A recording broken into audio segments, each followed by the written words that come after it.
Благодарам, господине Џафери. Не би сакал етничка конотација да се става во било која дискусија за ефикасноста на работата на било кој министер, но за да оцениме дали одреден министер бил успешен или неуспешен, дали корумпиран или не корумпиран, дали имал проблеми во работата или не, апсолутно е небитно дали е македонец, албанец, турчин, влав, ром, било што.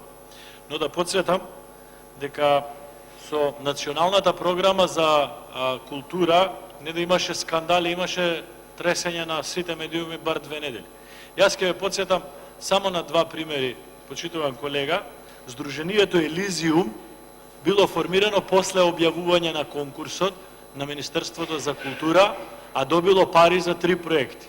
Исто така 2 културни друштва формирани 2011 и 2012 од Мала Речица се од исти основачи, а добиле по 2 проекти. Да не подсетувам на други скандали кои што се случува и да не подсетувам на тоа колку, например, Велешкиот театар беше во онеправдана ситуација поставен со поделбата на средства. Во Гостивар, во Охрид, во Прилеп театрите добива по 4, 5, 6 милиони денари за годишна програма. Велешкиот театар кој што има најголема продажба на билети, најголем број на представи, најголем број на репризи на представите доби само 2 милиони денари.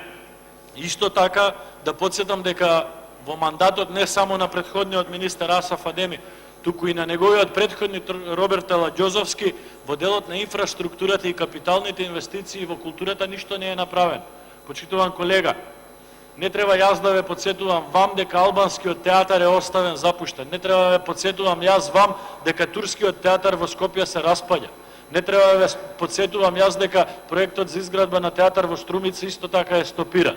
Така да, ворете вашата желба да представите дека претходниот министер бил позитивен пример. Но како човек, да, јас го познавам лично, многу коректна личност, едуцирана и така натака. Но како резултати во неговата работа апсолутно се вклопува во сето она што го гледаме генерално од владата. Сите инфраструктурни проекти блокирани и стопирани и секоја поделба на средства со многу сомнеш за критериумите и начините на кои што се делат средствата. Така да, министерот за култура до сегашен апсолутно е релативен просек на било кој друг министер од владата. Јас на новиот кандидат за министер навистина му пожелувам овие искуства да ги искористи како негативни искуства и да не ги применува. Реков и преска, ќе речам и сега. Биографијата на кандидатот за министер за култура е импресивна, без разлика тоа што доаѓа од сферата на медицината. Се надевам дека ќе не научи поинаку од тоа што го гледав од сегашниот министер. Благодарам.